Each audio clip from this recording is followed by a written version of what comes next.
在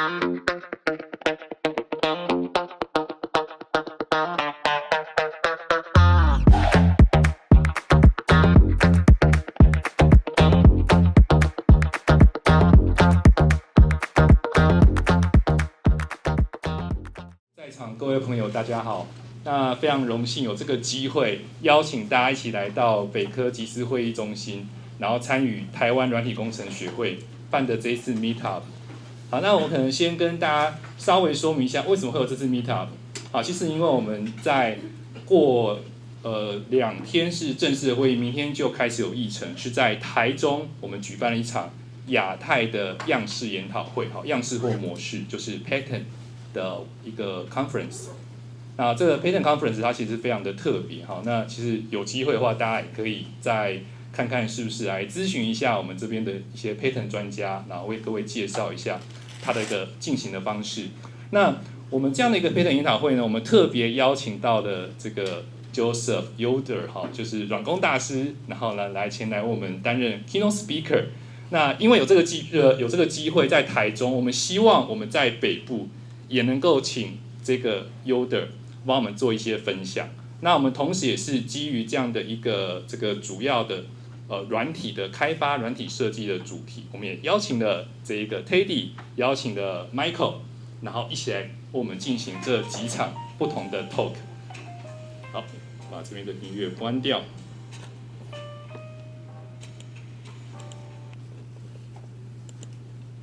好，那我觉得非常难得有这个机会这是台湾软体工程学会就是久违的一次实体的一个活动。那也很高兴说今天有这么多的不管是在业界或是学界的朋友一起来参与。好，那等一下我们的进行的时候，其实我们有3场主要的一个 talk。好，那第一场当然是由 Yoder， 然后第2场是由 Teddy， 第3场是由 Michael。那我们在这个每一场的结尾的时候，都有一个比较小的一个 Q&A 的一个 session， 所以欢迎大家可以先透过这个 Slido 进行发问。好，那我们 Slido 的网址在这里。那其实我们目前已经先把各位在这个注册表单上面提供的问题，已经先发布一些到 Slido 上。那欢迎大家，如果在过程中想要什么问题，然后可以在 Slido 上，然后再提供给我们。好，那这是第一个。那我们在最后其实还有一场综合的一个 Q&A 的 session， 好，大概在4点10分会有一个20分钟的 Q&A session， 好，在那个场次我们会再请3位讲者，然后呢一起来回复大家的一些的问题，好，跟一些的想法。好，那另外一个是我们等一下也会再去发布给大家，就是我们有一个 survey 的表单，好，就针对今天的活动，好，希望大家给我们一些的这个评价，然后跟一些的回馈，然后提供我们作为后续活动的参考。好，那接下来我们先进行一个小的时段，是我们邀请到台湾软体工程学会的理事长北科大的刘建宏教授，先来为我们介绍一下这个软体工程学会，然后以及宣传一下我们未来可能的活动。好，谢谢。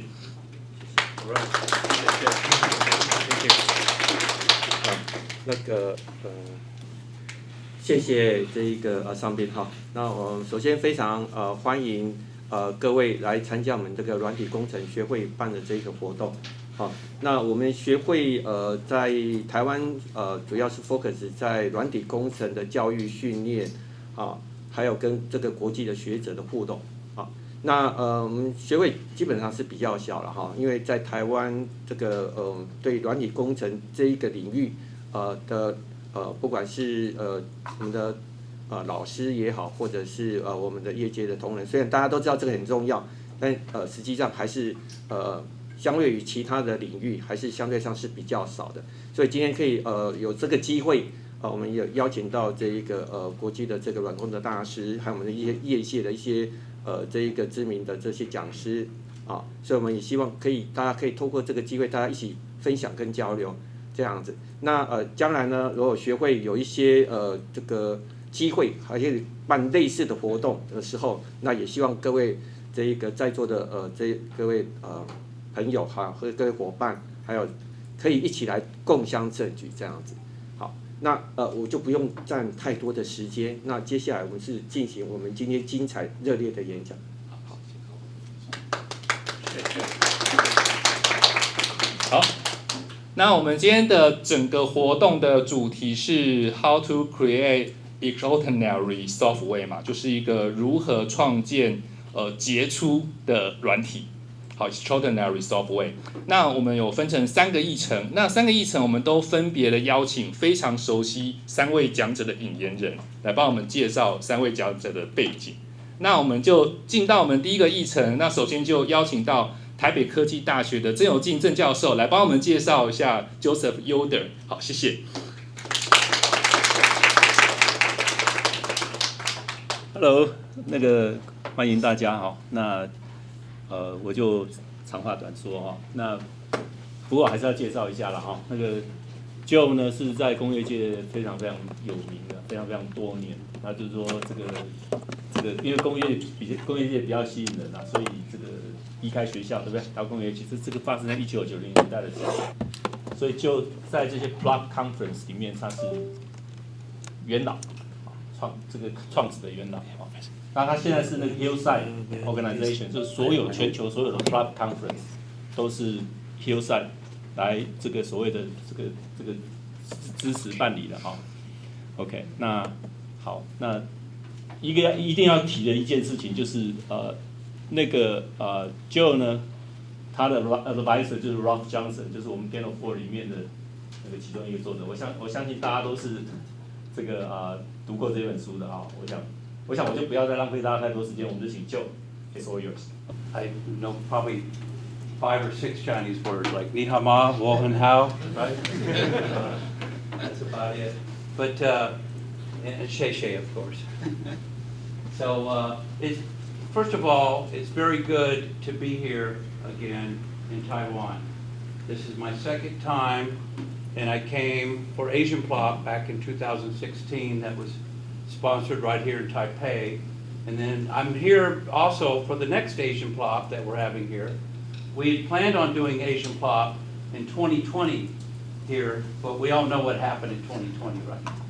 So I was excited when we were able to finally, I was encouraging some of my good colleagues and friends like YC to let's try to bring Asian Plop back to Taiwan. And there's so many interesting things going on here, and it's exciting. And so when I was coming to Taiwan, and I was talking to some of the organizers, thank you for all the hard work.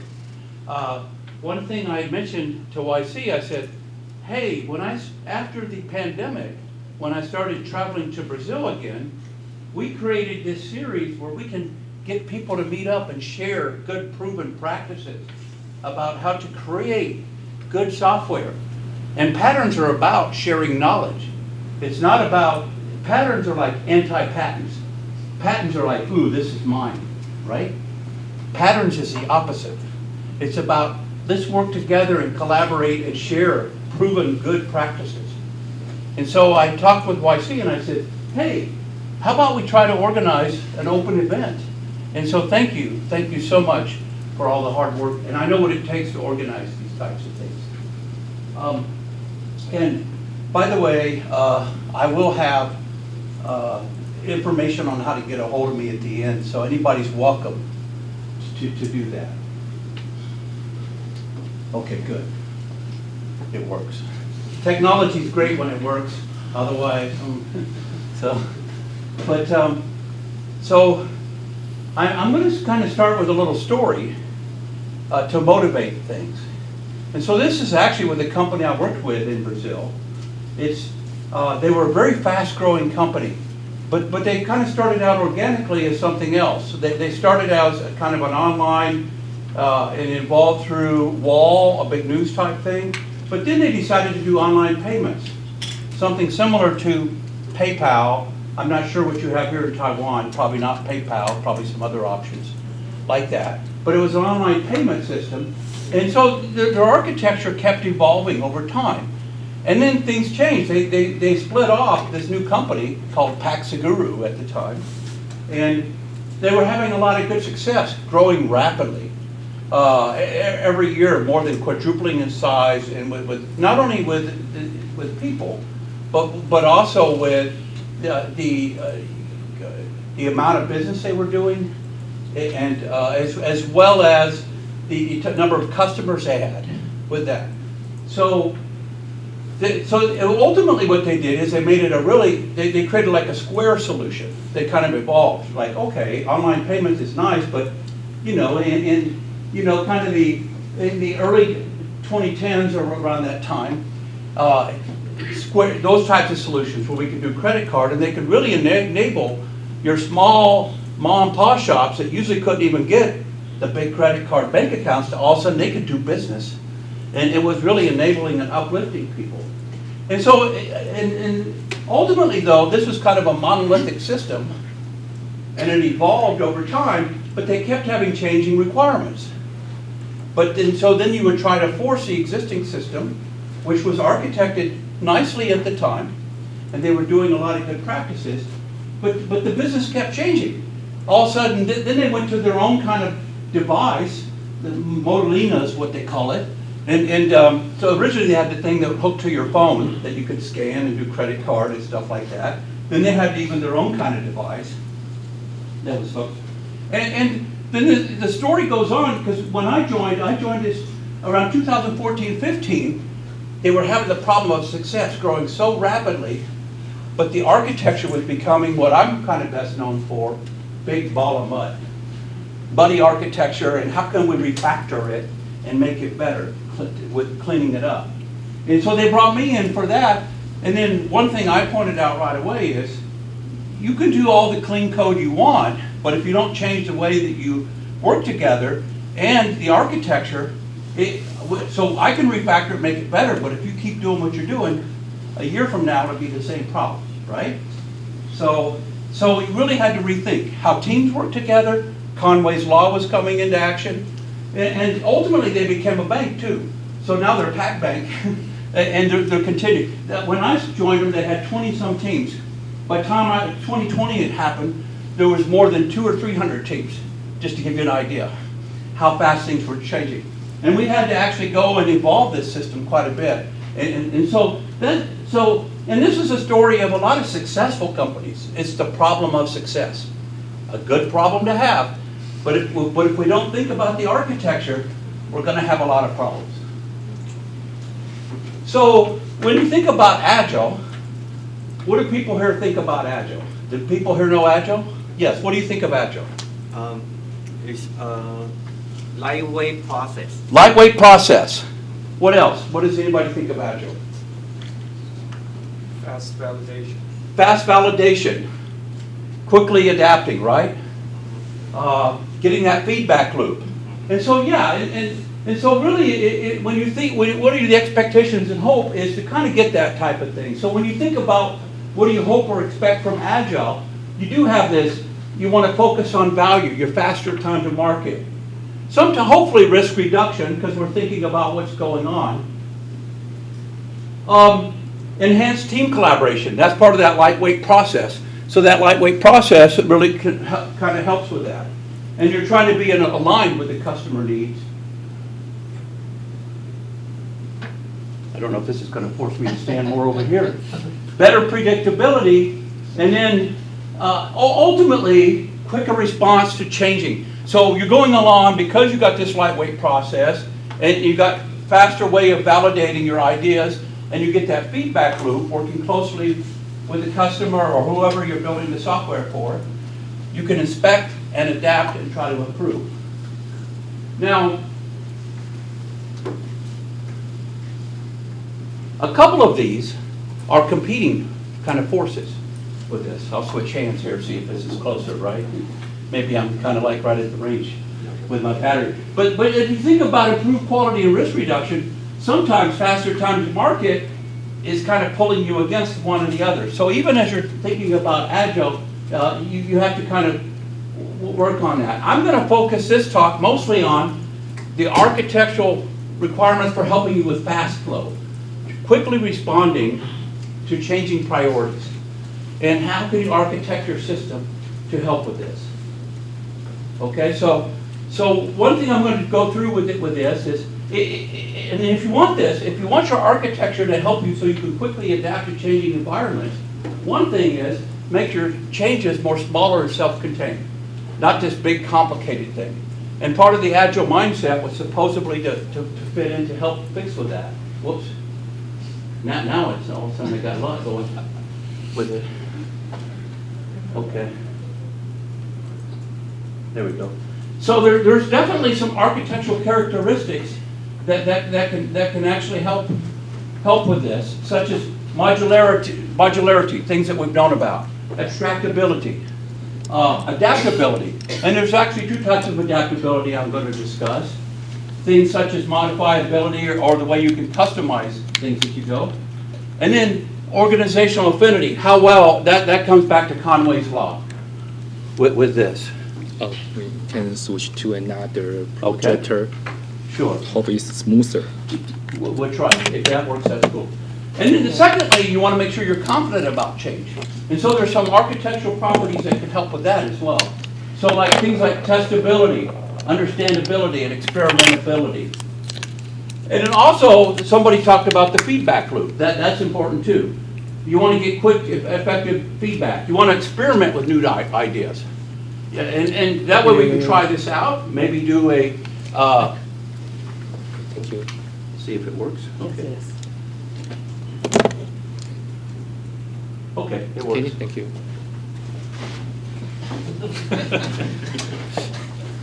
Okay, works great, yeah. Maybe my batteries are getting weak or something. Thank you. Xie xie.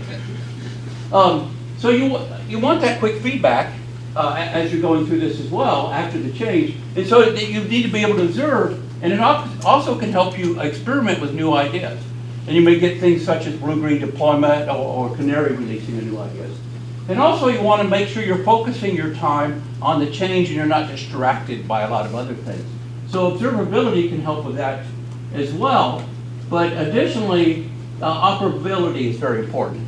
And especially we start getting into some quality characteristics such as availability, reliability, things along that lines, okay? And so I'm going to go through these, and I'm calling these architectural characteristics that influences fast flow and being able to adapt, or is part of the agile mindset. So agile itself is not blindly a process. You're using a process, but agile is a way that teams can work together to quickly adapt to changing types of environments and things that go on as your business changes or your needs, whatever the software you're working on changes. Okay? So let's see. Are we ready to go? Yes. See, the word to go is Jin, right? Is that right? Jin? Is that Chinese for go? Jin, right? Let's go. Jin? Okay, let's go. So I got to at least practice a couple new words, right? If I'm here in Taiwan. Okay. So I want to start out with, if we're going to think about architecture and architectural characteristics, I want to at least describe what is software architecture. And so there's a lot of definitions out there. You can look at Garland and Shaw has a lot of definitions.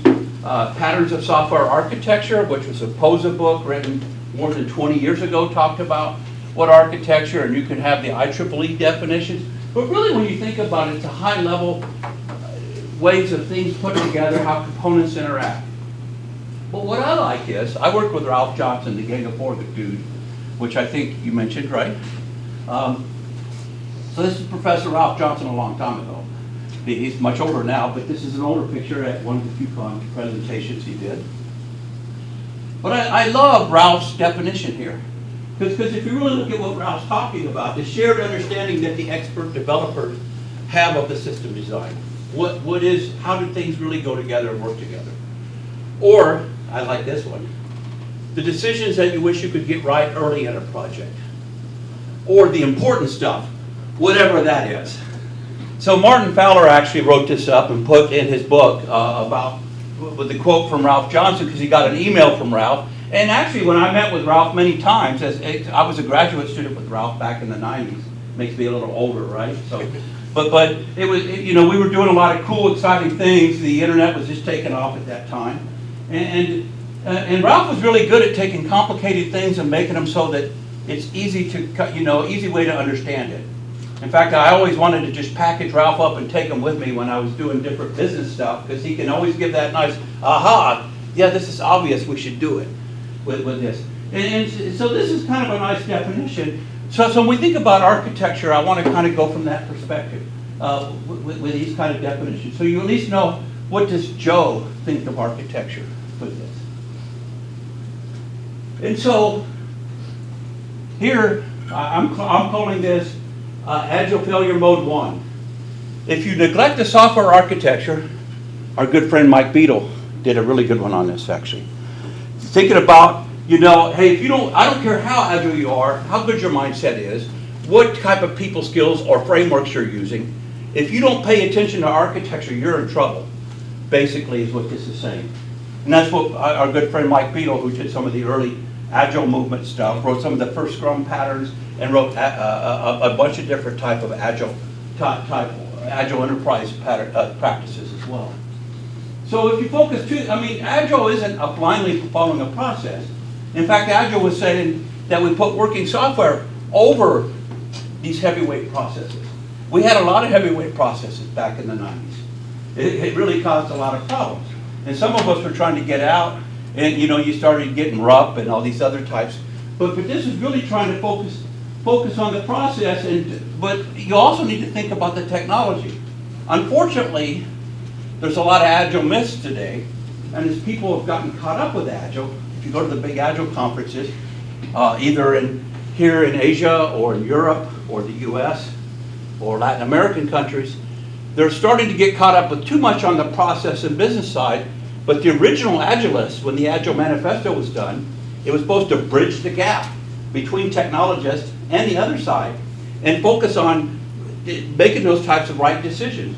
So technology decisions influence how we can adapt and change as we go, okay? And here's so neglecting the software, no process can compensate for flawed architecture.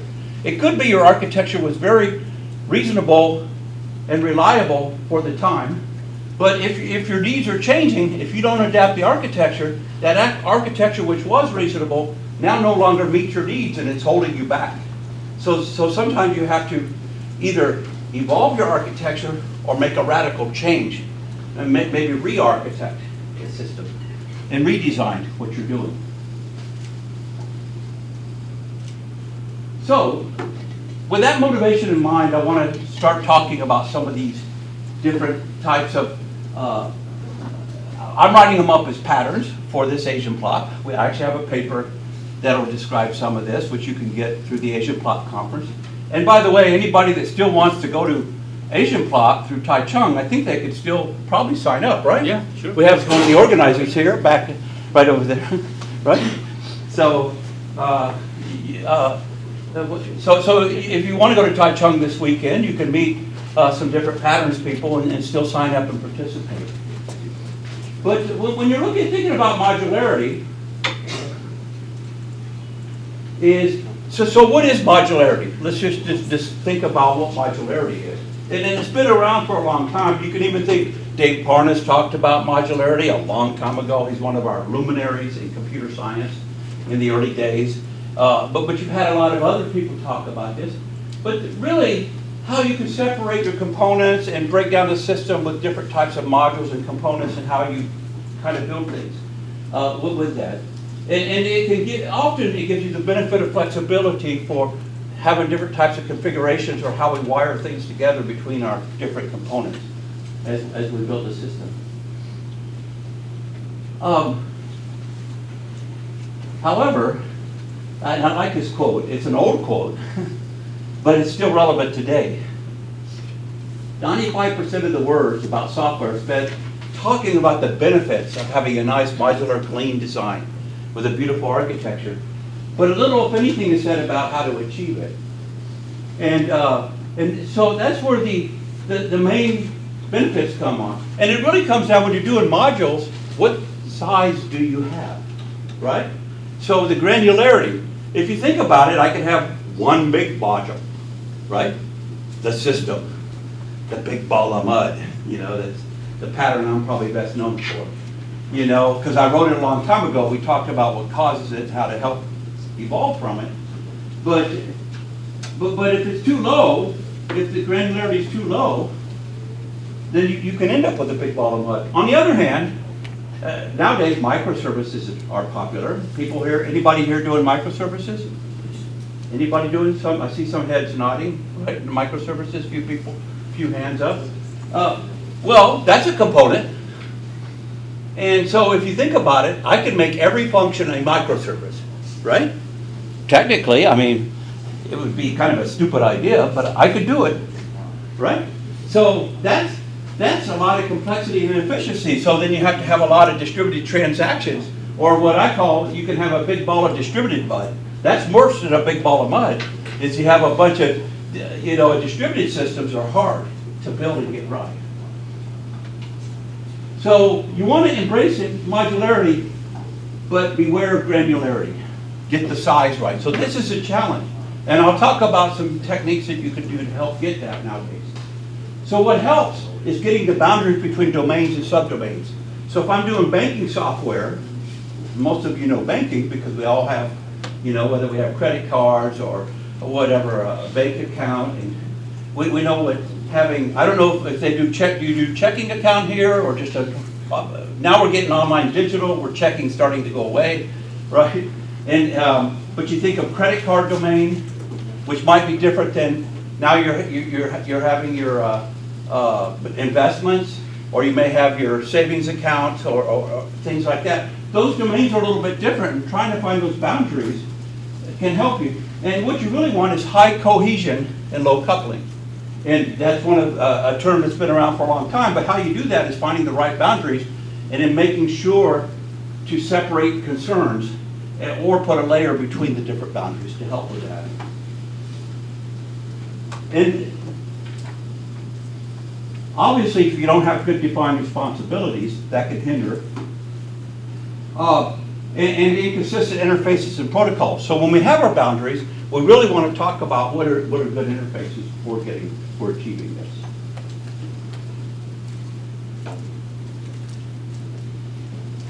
So when we're looking at granularity,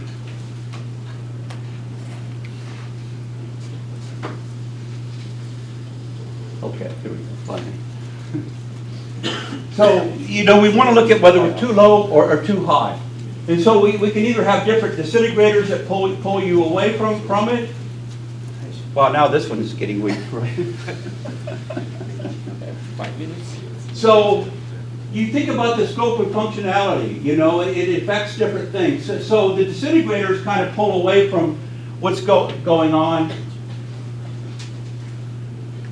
And then we have what I'm calling these integrators. I don't know if the battery's dying on this thing now too, or if I did something wrong. Because now it's not even working right here. Here, let me try mine again. There, okay. Luckily we have two of them in here. So really when you're thinking about this granularity, you're thinking about the trade-offs and trying to find a balance within that. So one thing that modularity can do, it can really help with agility. Yeah, it could be the battery just got low off that thing. So the benefits is, if you've got good separation of concerns, your team's working on the credit card system in the bank. Whereas, okay.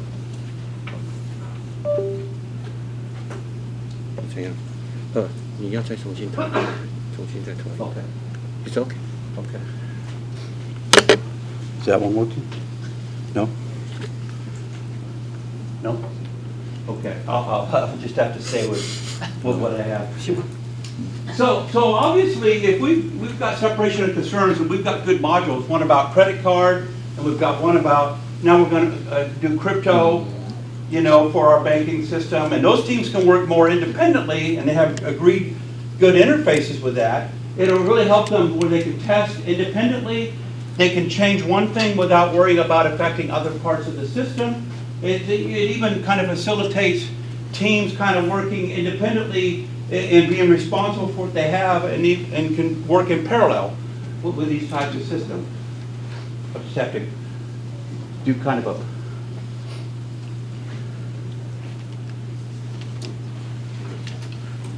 a second choice. wireless mouse. Okay. Use Teddy's. Oh, Teddy. Okay. You can use mine.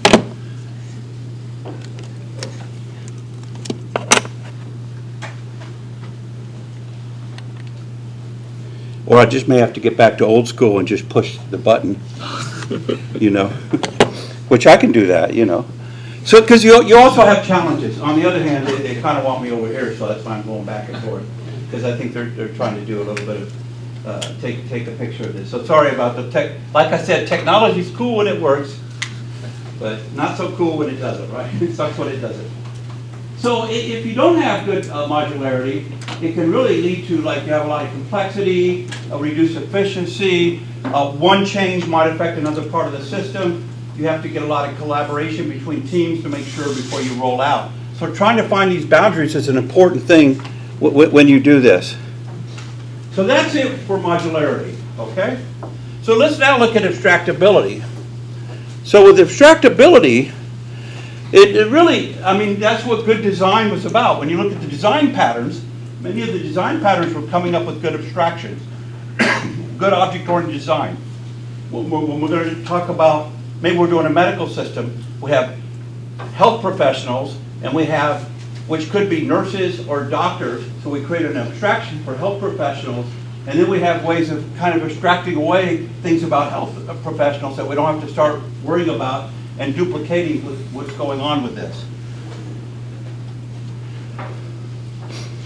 So the benefits is we're able to kind of work with better abstractions and kind of reduce some of our complexity and reusing things as we're going through this.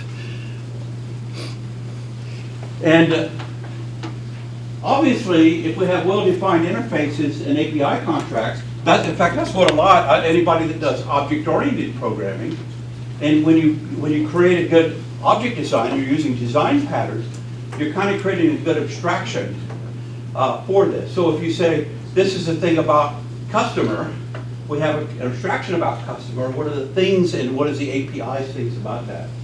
And it relates back to creating good modules based upon that kind of functionality with that. Now, there's definitely some things that can kind of hinder with what you're doing with modularity as well, such as lack of infrastructure. If you don't have good abstractions or things, you don't have good cohesion.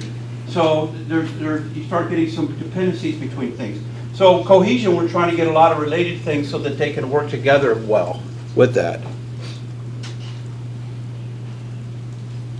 Now, adaptability.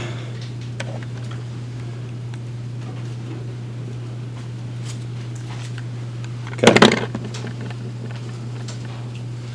With adaptability, I just get my workout today. Go back and forth. So when you think about adaptability, there's a couple ways you can think about adapting the system. Actually, this makes me more free. I can just walk around more, right, without being tethered to something. So one thing you could think, how easily can I modify?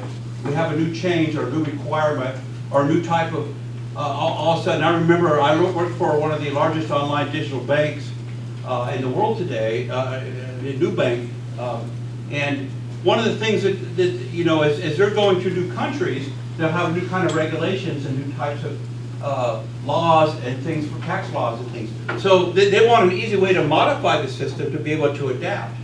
And originally they did not want to go with crypto, but then crypto took off, right? So now all of a sudden they wanted to add that kind of ability. So how can they modify the system to be able to do that? So how easy is it? The capacity to adapt, you could modify it. But a second one is how well sometimes you have certain types of things where you want to configure it. You can have some kind of high adaptability where you can customize without changing the code base. So you can think of, like when you have frameworks or rule-based systems, or I used to do adaptive object models, but you can think of ways through metadata of describing the changes of the system and adapting it.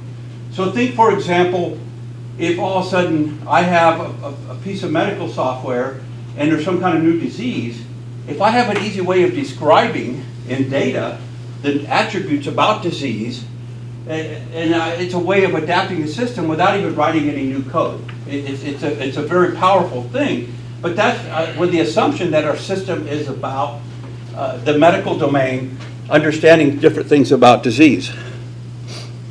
So things like domain-specific languages, which you hear a lot about, can help. Good design patterns like the strategy pattern, if people have heard of that, you may be able to adapt to that.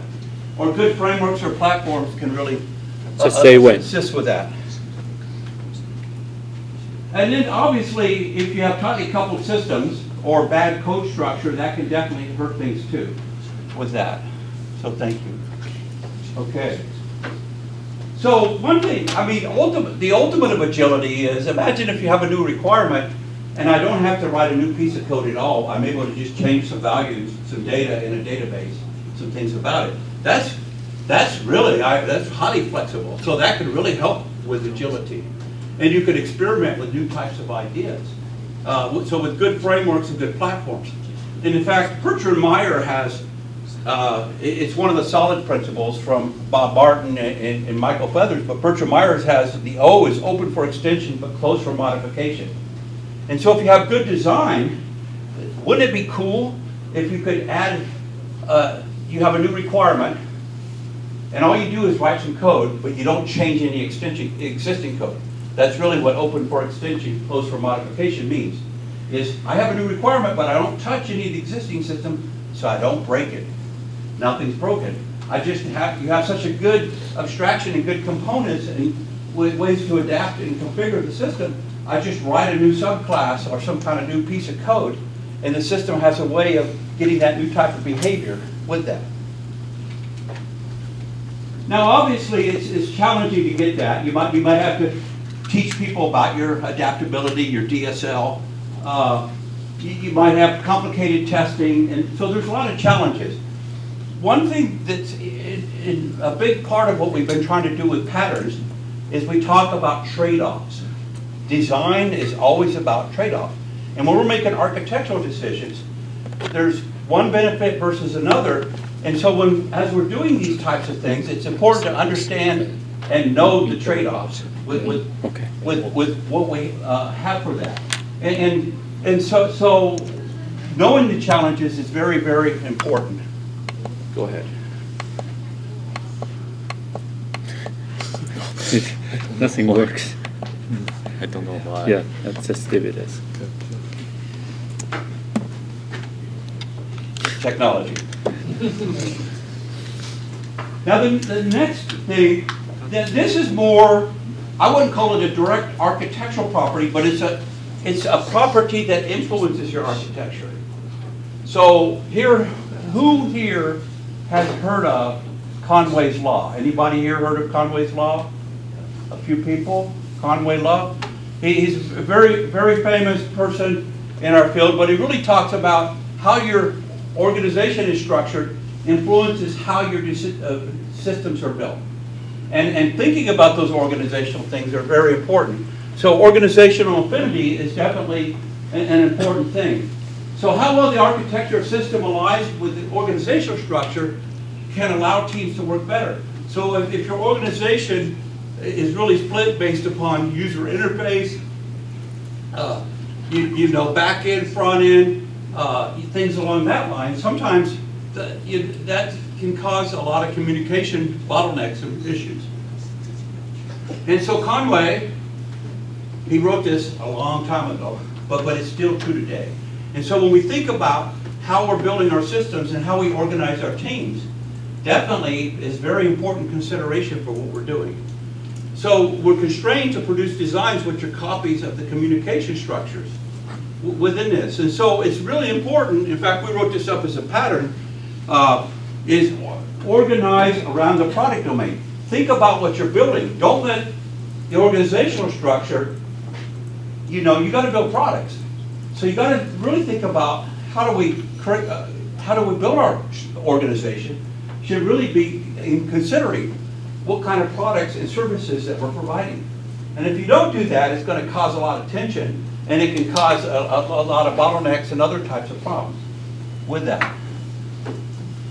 So this is where you want the org structures aligned with your product domains. And you want to model and organize around the domain with well-defined team boundaries. if you don't have a good org structure, or if you have a lot of hasty reorgs, this can cause a lot of problems. And ultimately, it can lead to what? Big balls of mud, tightly coupled systems. Because the org structure, well, this team has to work on the back end, and sorry, this team works on the front end. But look, we're working on credit card, empower us to have cross-cutting teams and be able to focus on everything we need about credit card. And let this other team focus on checking account or savings account from their domain. And then if we have to communicate between the domains, we can have teams for supporting that. So thinking about that, it is very important. So this leads, no, back up. This leads to, go back up one. This leads to Agile Failure Mode 2. It is if you don't take into account Conway's Law. I see this all, I work out in the industry a lot. I do a lot of consulting. I'm also affiliated with some universities as well, but I'm also a consultant. I go out there, I can put my consultant hat on, right? And go, okay, well, what do we need to do, you know? And a lot of times I see that they're not well organized. So if you have issues with that, and you don't, if your org structure isn't in alignment around the software that you're creating, that can cause a lot of problems. And in fact, this is so important that a book I have coming out next month, and this is really 70 patterns on how to build cloud application architectures, designing, building, and modernizing for the cloud. And you can actually, early releases here, or the final version is coming out in early May. But modeling around the domain is very, very important. Thinking about if I had to go back and tell a young Joe what he should know today. In fact, some of the questions, I appreciated the questions. Some people that signed up for this asked questions. Well, what would you tell a younger software engineer coming in today? I would say, don't worry about technology. It always changes. Like whether you're using Java or Ruby or Go or Python, even hardware. We used to get into hardware battles. You know, 68,000 versus the 8086 or all these other types of things, or whether you're using Apple or Linux or Android, or that stuff all comes and goes. But thinking about good design principles, like the design patterns have been relevant for over 20 years. Why? Because they're good design principles and how teams work together. And the second thing I would make sure to tell myself, understanding the domain and the problem that you're solving and how to do good design is probably the most important. So if I had to tell a young Joe 20-some years ago and coming in, that's one of the things that I would tell myself. And so here's a subset of the domain-driven design patterns that work well. I mean, Eric Evans, even, I was a reviewer on that book when it came out 20 years ago, and it's become popular again because of microservices. Because thinking about how you model the domain is very important with finding proper boundaries for microservices, or you have a mess, a nightmare. Because building distributed architectures is hard. And so, but thinking about this is this is really saying when you model it, use a business domain concept. So if it's credit card, use the credit card language. If it's a medical domain, use the medical language with the domain experts as we're modeling it. Back in the early days, we used to, I'm going to teach you UML, domain expert, and then we're going to use UML language. No, don't do that. Let's really model it, and let's do event storming as a lightweight methodology, and let's find the types of things, the events that happen, and find the right boundaries and what are the things that we have going over time. And between different boundaries, between credit card and investment account and other things, we put this anti-corruption layer to kind of protect from change with that. So here's a set of patterns from this book. It actually has 70, so this is just a few of them from that. So that's with the organizational. So now let's move to understandability and simplicity, if we can. And so with understandability, that's really what we mean by this property is how well different members can comprehend the structure or the functionality behavior so that you feel confident about the change. So if your system is well designed and if it's easy to understand, that if I'm a new team member and you hired me to come in and I'm joining your team, you're making, if it's easy to understand, it's easy for me to get in, and now you're the boss and you say, okay, Joe, go make this new change, but don't break anything or you're fired, right? You're out of here. Well, I want to be confident, so I want to be able to understand what's going on. And so if a system's highly entangled and hard to understand, that makes it very difficult. So it's important to have a clean architecture and clean code. And so simplicity is the art of writing software that's easy to read and understand. Martin Fowler is famous. People here heard of Martin Fowler because he wrote the Refactory book. We coined the term refactoring, and we did the first commercial refactoring tools from our group. But Martin Fowler is a really good author, and he wrote it all in a couple of chapters from my colleagues are in his book.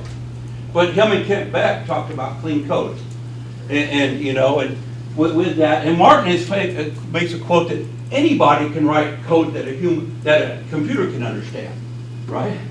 We can go back to assembly language, right? But try to make it so that I can even understand what I wrote last month.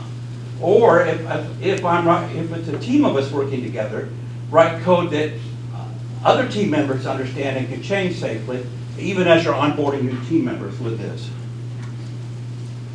So this is where good tests and documentation using proving design principles, good APIs, the solid principles from Uncle Bob. One of them is talking about having good APIs and having good, your interface segregation principle for that.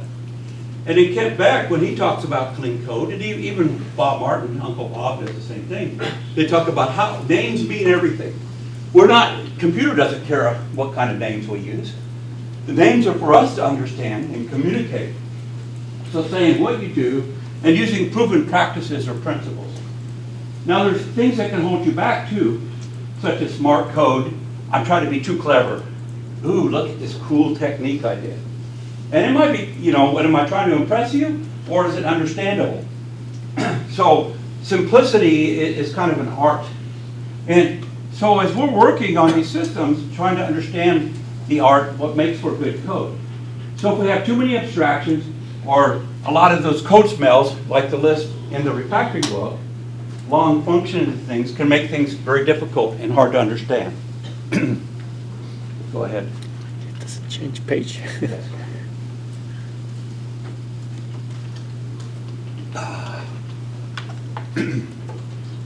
So something that's related to understandability, because to me, if you're doing test-driven development, for example, or if you want to be able to validate that what you built was correct, you want it highly testable. And sometimes this is a way that can help with understandability too, with that. And so testability is how can we support testing, and so it's important to design for test. I have some agile architecture patterns I wrote out, and one of our patterns is to build a test architecture. Make it easy so that new people that's building an application with your system, maybe you're doing a banking platform. And so you develop a banking architecture for the banking platform. Make it so that if I'm a new team member writing new requirements on your platform, make it easy so I can write some tests and automate what's going on, so I can have confidence that what's going on when I go through this. And so tests should not be something you do as an afterthought. That causes a lot of problems. They should drive the development. So Kent Beck would say, you're not doing test-driven development correctly unless you write the test first. Right, that's TDD or XP by the book. Me and Rebecca Wurzbach, we kind of challenge that. We say, you don't necessarily have to write the test first. We call it pragmatic test-driven development. But drive the development, think about how you're going to validate the system. Maybe you write the test first, or maybe you write a little bit of code to test, but you're thinking about how to drive that. And don't wait till we do a whole lot and then try to go back and figure out how to test it and validate it. So stay focused on that. And there's techniques that help with that, such as well-designed code, dependency injection, and some functional style programming. So there's a lot of test frameworks, but also sometimes you have to architect your system to have hook points or ways to test into the system that you're developing. So when you're building the system, thinking about ways to be able to look into the components or your modules and ways to get that feedback to validate what you're doing is very helpful with that. Obviously, if there's a lot of coupling, or people don't give you time, no, hurry, ship it now, right? That causes a lot of problems. And so low cohesion is another challenge with that as well. Okay? So let's go to the experimentability, which is the next principle that we have on that. Of architectural characteristics for this. Go ahead. Okay.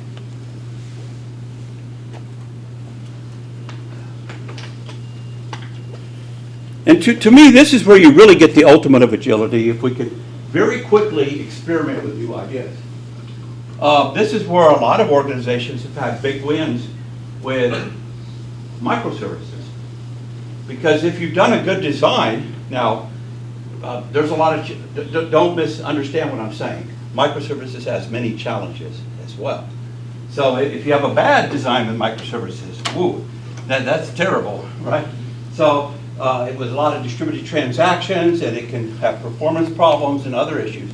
But if you've done a good design, and then they're loosely coupled, which is an important principle for microservices, you can experiment with a new idea by just writing a couple microservices within that.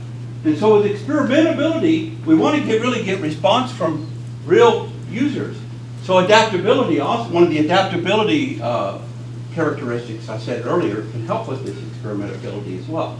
Can we have a way of writing a new piece of function without changing much existing code, and we can go out and test, validate this new idea, and if it's good, keep doing it, and if it's not, try something else. So it's a way your organization can really experiment with new ideas with this. And so then you could try some new features and different types of configurations with this. So feature toggles is one way that sometimes you can do that. That's a well-known technique that that people use out in the industry. Canary testing. A lot of people may not know this, but for example, if you look at companies like Facebook, other types of companies, Instagram, even Netflix, things like that, is what they do is they have a new feature, they always test it internally.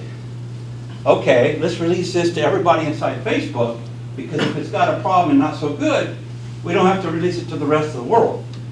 We want to try out this new idea and see if it's something that users are going to really like. And if they do, then we can push it out.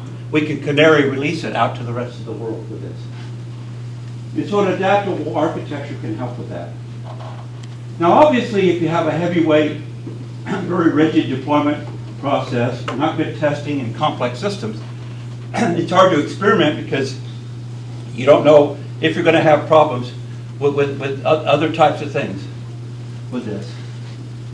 Okay, so still a couple more properties to go here. Observability is another one that we have on this. And so really this is ability to be able to get the feedback we need of what's going on with the system. How well can we monitor? You can't fix what you can't see. So if I don't know that I have a lot of problems or entanglements, I'm guessing. Maybe I'm hearing customers complain, or we released something and it caused a lot of problems and we had to roll back. But we want to constantly be monitoring what's going on and observing what's going on so we get that feedback. Now observability is a little higher level, but it includes monitoring within that. But you can't fix what you can't see, so making things observable, and especially if you're doing DevOps nowadays and releasing a lot of small little things like microservices continuously, you have to constantly be monitoring. That one organization that I talked to you about, they had like 20-some teams and went up to hundreds of teams, and they went from releasing every week, 1/4 of the teams could release, to they had hundreds of releases every day. They can experiment with new ideas. That's much more flexible and adaptable, but you got to constantly be watching what's going on to get the benefits of that. So you really got to have good logging and distributed tracing, access to the internals of what's going on in the system. So you might build it. There's good platforms and metrics that can help with some of that too. Obviously, if you don't have good tools or lack of instrumentation, and if you don't architect the system so that you can check out, is there too much technical debt that's holding us back? Every time these types of changes happen, there's highly coupled parts of the system. It always breaks through these types of things. And so maybe we need to refactor and clean that up. So, but being able to observe and see what's going on with that is important. So it's important to make things visible. This is real visibility from that new bank company I looked at before. And in fact, it's so important that we wrote it up in one of our Scrum patterns. And the Scrum Patterns book has 94 patterns, 2 pattern languages about how to get the best out of Scrum. It's actually with Sutherland Copeland, and actually my name's in here too. But of course we wanted Sutherland Copeland's name out there first because they're a little better known. But one of our patterns is having information radiators, so that teams have that feedback loop to see what's going on. But once again, we can be overloaded. I don't know if anybody here has used Sonar or things like that. So Sonar is kind of a tool to look at technical debt or other problems going on in your system. And sometimes it gives you so much information, you're overwhelmed. And that's where you really need to narrow it, know your audience, and adapt it as you go. So, for example, if I'm a developer, maybe I am using for certain types of code spells. Do I have, do I have long functions? Do I have a lot of conditional complexity? Is there a lot of tightly coupled pieces of system? Whereas the teams, and different teams working together, maybe they need some different types of visibility. And the business, from the top level things, maybe they need something across teams, and in organizational structures could even be quite different.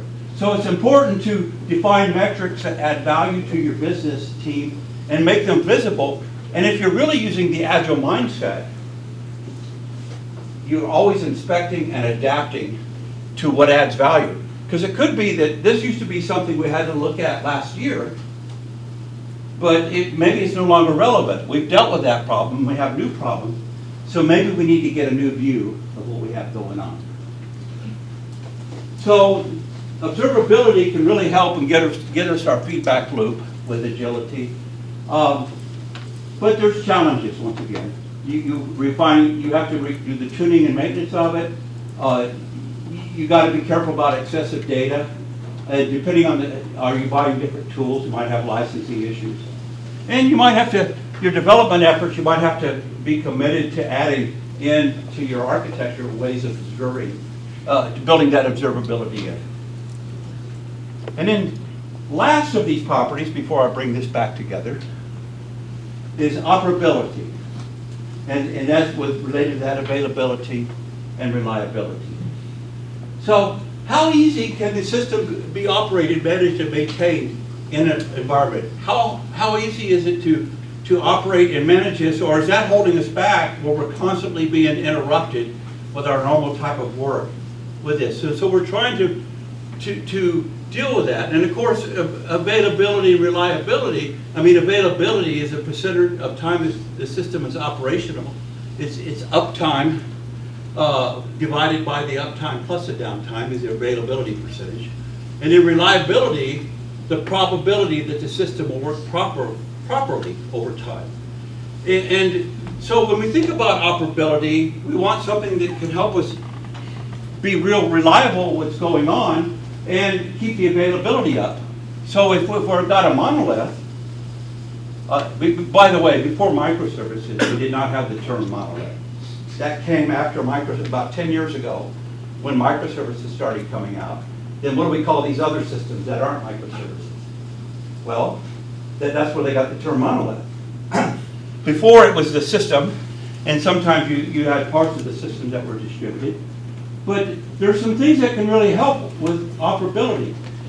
For example, nowadays, DevOps, CI/CD, auto-scaling, where maybe you're putting a piece of it on the cloud and you want to scale up with this.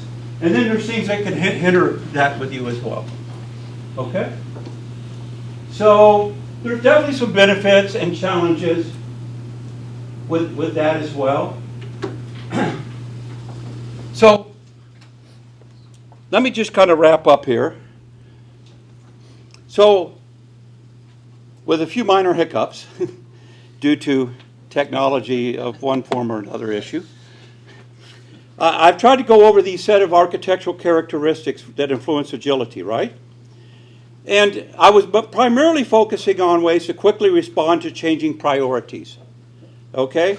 But there were these four kind of principles that we were talking about, four types of signs or signals that you know that influence you to quickly respond to change. Each change is small and self-contained. You're confident about the change. You are able to get the feedback, and you can focus your productive time on the change.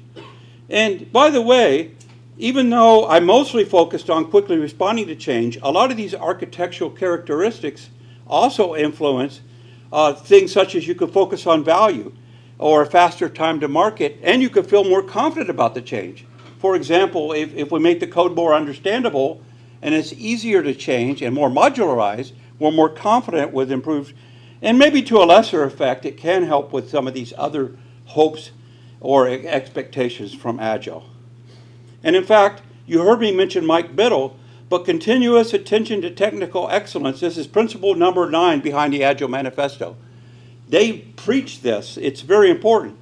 Good design and good architecture enhances. And in fact, Mike Biddle, here's a quote from Mike Biddle, and I love this quote. Unfortunately, he's no longer with us. He had a tragic thing happen to him about 8 years ago. But you could coach teams to be more engaged and collaborative, but no Agile framework, method, or mindset can save you from blatant failure if your development team is incompetent in basic engineering practice. Technical excellence is a must. You must do this. So I'm kind of out of time, so I'm not going to go through this, but we wrote a lot of patterns. If you don't meet this, you might have to do a software architecture revolution. And so there's a bunch of patterns that we wrote for helping with doing this. There's all our patterns that me and Martin have written on doing sometimes your architecture is okay and you can slowly evolve it. Sometimes you have to take a more radical approach. That's what we call architecture revolution with this. And I added this because there's a lot of questions on AI, but I'm going to skip that. Because I think I'll save that for the question session that we have, because it's related to that. So here's the main takeaway. Design your architecture to support Agile goals. Define and monitor key architectural metrics. Communicate the gaps and help qualify it. And for this is for developers and architects. If you're leading a team or you're a product manager or an Agilist, plan just enough time early on to invest. Thinking about architecture on the roadmap and where you want to address it is okay. Don't let the architecture just magically emerge. While you will have an architecture emerge, it may not be what you want. You'll always have an architecture, but it might be a big ball of mud. And so there's the thing for the book. If you want a QR code for the Leading a Software Architecture Revolution. And actually, this is a talk on if you want to do Agile architecture that they recorded. It's online that you can get access to for this, okay? So I'll just leave that up for a second in case anybody that wants to get those QR codes with that. Okay? Okay. So I want to say thanks once again. Sorry for the hiccups, but I'm not sure what was going on with all our... there for a while it seemed like we got it. There's my friend Martin Newbert, who I wrote a lot of these things with that. And so I want to say, Sheshe, thank you very much. And I want to end this by saying, this is a quote from the Big Ball of Mud paper. If you think good architecture is expensive, try bad architecture. It costs much, much more. And then there's a quote by Martin, no amount of Agile process can compensate for a flawed architecture, okay? So that's it. So Sheshe, thank you very much. All right. Thank you, Joe, for this excellent and inspiring talk. I'm wondering, this when in the age of AI and agentic coding it becomes more prevalent, which parts of the mind map in your slides is becoming more and more important, and does the relative importance change, and which parts of the attributes in the mind map is more we should focus on as a human, and which part that can be handled by the AI or by the models? Yeah. And by the way, so AI is being used a lot. AI can help. It doesn't replace replace us still thinking. AI is a tool. We've had AI around. We had it a long time ago. Now everything's interconnected and things have gotten better for taking advantage. But once again, AI is based upon some predictability, finding patterns and other types of stuff based upon some probabilistic type things. And so there are some things that it can help you maybe find your design depths or architectural depths. You could even use some AI to address some of your technical debt and some of your architectural debt. So you could use it to kind of find and prioritize some code smells, some things along that line. There are some different tools that can help with that. But once again, you got to be careful, because AI also generates a lot of bad suggestions and a bad code smell depending on what you fed it, right? So it's not really there yet, but it can be. It's like a tool, just like good refactoring tools can help me automate my refactoring, but I have to make sure it's doing the right thing. There's also a lot of problems. The code generated can include a lot of technical debt and security vulnerabilities and other things. So you need to be very careful about what you're using it for. So if I use it as kind of an assistant, and we're kind of using it validated, so people have been using it for helping with the test, or even some of the documentation, or maybe making some suggestions. So right now, I think that's what the state of art with what's going on is. There is some hope with that, but we still need to kind of make sure that we're validating the design. Maybe we need to feed it what good design is, and then it gets back and says, well, wait, it looks like your design is missing this. But once again, it doesn't know really what the whole end goal totally is. It's just blindly applying some of these things, okay? Does that help? Yeah. And I'm just going to add right here, there's my information. Feel free to reach out to me. I'm going to be here through next week, too. I'll be back in Taipei. I'll be in Taichung until Monday, and I come back here. And plus, you can just message me in any social network or email. And I always like hearing good stories and collaborating, so feel free to if you have other things as well, okay? Thank you. So, Sheshe, thank you for the excellent question.